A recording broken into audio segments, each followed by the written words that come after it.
ഈ അടുത്തിറങ്ങിയ 4 സിനിമകളുടെ കളക്ഷൻ റിപ്പോർട്ടുകളാണ് ഇന്നത്തെ വീഡിയോ നമ്മൾ പരിശോധിക്കാൻ പോകുന്നത്. ഒന്നാമത്തെ സിനിമ ആവേശം. എടാ മോനെ, മലയാളത്തിൻ്റെ 7ാമത്തെ 100 കോടി, ഫഹദ് ഫാസിലിൻ്റെ ആദ്യത്തെ 100 കോടി. അതാണ് ആവേശം എന്ന സിനിമ. 13 ദിവസത്തെ കളക്ഷൻ നോക്കുന്ന സമയത്ത് 13ാം ദിവസമായിരുന്നു ഈ ഒരു സിനിമ 100 കോടി ക്ലബിലേക്ക് കയറിയത്. 13ാം ദിവസമായിരുന്നു. 100 കോടി 60 ലക്ഷം രൂപയായിരുന്നു 13ാം ദിവസത്തെ collection, total collection, world wide collection ആയിട്ട് വന്നിരുന്നത്.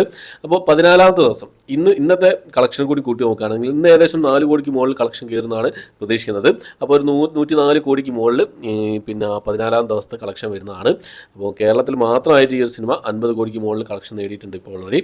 അപ്പോൾ ആവേശം ബ്ലോക്ക് ബസ്റ്ററാണ്. 150 കോടിയിലേക്ക് എത്തുക എന്നുള്ളതാണ് നമ്മൾ അടുത്ത ഉറ്റുനോക്കിക്കൊണ്ടിരിക്കുന്നത്. രണ്ടാമത്തെ സിനിമ വർഷങ്ങൾക്ക് ശേഷം. 13 ദിവസത്തെ വേൾഡ് വൈഡ് കളക്ഷൻ എന്ന് പറയുന്നത് 70 കോടി 10 ലക്ഷം രൂപയായിരുന്നു ഈ ഒരു സിനിമയുടേത്. അപ്പം 14ാം ദിവസം, അതായത് ഇന്നത്തെ കളക്ഷൻ കൂടി നോക്കിക്കഴിഞ്ഞാൽ 72 കോടിക്ക് മുകളിൽ ഈ ഒരു സിനിമയുടെ കളക്ഷൻ കയറുന്നതാണ് അറിയാൻ കഴിയുന്നത്. എന്തായാലും പിന്നെ കളക്ഷൻ വളരെ കുറഞ്ഞിട്ടുണ്ട്. ഇന്നൊക്കെ വളരെ കുറഞ്ഞിട്ടുണ്ട് കളക്ഷനൊക്കെ. കേരളത്തിൽ 30 കോടിക്ക് മുകളിലാണ് ഈ സിനിമയുടെ കളക്ഷൻ വന്നിട്ടുള്ളത്. അപ്പം ഈ ഒരു സിനിമയും എന്തായാലും ബ്ലോക്ക് ബസ്റ്ററാണ്. കാരണം എന്താ വെച്ചാൽ 30 കോടിക്ക് താഴെയാണ് ഈ സിനിമയുടെയൊക്കെ ബഡ്ജറ്റ് വരുന്നത്. അപ്പോൾ എന്തായാലും ഒരു ബ്ലോക്ക് ബസ്റ്റർ തന്നെയാണ് ഈ ഒരു സിനിമയും. ഓക്കെ, അപ്പം അടുത്തത് ജയ് ഗണേഷ്. നമ്മുടെ ഉണ്ണിമുകുന്ദൻ പ്രധാന വേഷം കൈകാര്യം ചെയ്ത് ഉണ്ണിമുകുന്ദൻ തന്നെ നിർമ്മിച്ച സിനിമയായിരുന്നു ജയ് ഗണേഷ് എന്ന സിനിമ. 13 ദിവസത്തെ ഈ സിനിമയുടെ കളക്ഷൻ എന്ന് പറയുന്നത് ഏകദേശം 4.5 കോടിയാണ് വേൾഡ് വൈഡ് കളക്ഷൻ വരുന്നത്. അപ്പോൾ 14ാം ദിവസം ഏകദേശം എല്ലാം കൂടി കണക്കാക്കി നോക്കിക്കഴിഞ്ഞാൽ ഒരു 5 കോടി. എനിക്ക് തോന്നുന്നു ഈ സിനിമയുടെ ഫൈനൽ കളക്ഷൻ എന്ന് പറയുന്നത് ഏകദേശം ഒരു 6 കോടിയിൽ നിൽക്കുന്നതാണ് എനിക്ക് തോന്നുന്നത്. ഡിസാസ്റ്ററാണ് ഈ ഒരു സിനിമ.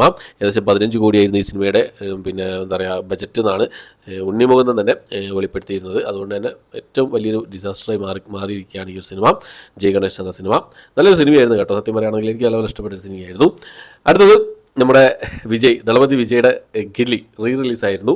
റെക്കോർഡ് കളക്ഷനാണ് കേട്ടോ. ഈ റിലീസായിട്ട് പോലും റെക്കോർഡ് കളക്ഷനാണ്. 20 വർഷം മുമ്പേ തിയേറ്റർ റിലീസ് ചെയ്ത സിനിമയാണ്. അതിപ്പോൾ റിലീസ് ചെയ്തിട്ട് റെക്കോർഡ് കളക്ഷനാണ്. 4 ദിവസത്തെ കളക്ഷൻ എന്ന് പറയുന്നത് 15 കോടി 85 ലക്ഷം രൂപയാണ്. 5ാം ദിവസം 17 കോടിക്ക് മുകളിലേക്ക് ഈ സിനിമയുടെ കളക്ഷൻ എത്തിയിരിക്കുകയാണ്. ഏകദേശം ഒരു 25 കോടിക്ക് മുകളിൽ തന്നെ ഫൈനൽ കളക്ഷൻ വരാനാണ് ഈ സിനിമയ്ക്ക് സാധ്യത വേൾഡ് വൈഡിൽ. കേരളത്തിൽ ആദ്യത്തെ ദിവസം കളക്ഷൻ ഉണ്ടായിരുന്നെങ്കിലും പിന്നീട് കളക്ഷൻ കുറയാണ് ഉണ്ടായത്. എന്തായാലും 5 ദിവസം കൊണ്ട് ഈ സിനിമ 17 കോടിക്ക് മുകളിൽ കളക്ഷൻ നേടിയെന്നുള്ളതാണ്. അത്രയാണ് ഇന്നത്തെ വീഡിയോ. എൻ്റെ വീഡിയോ ഇഷ്ടപ്പെട്ടായിരിക്കുന്നു. കളക്ഷൻ അപ്ഡേറ്റും കാര്യങ്ങളൊക്കെ ഇനിയും ഉണ്ടാവും. എല്ലാവരും സപ്പോർട്ട് ചെയ്ത് പ്രതീക്ഷിക്കുന്നു. ഓക്കെ, അപ്പോൾ പുതിയൊരു വീഡിയോ ആയിട്ട് വരുന്നതായിരിക്കും. ബൈ.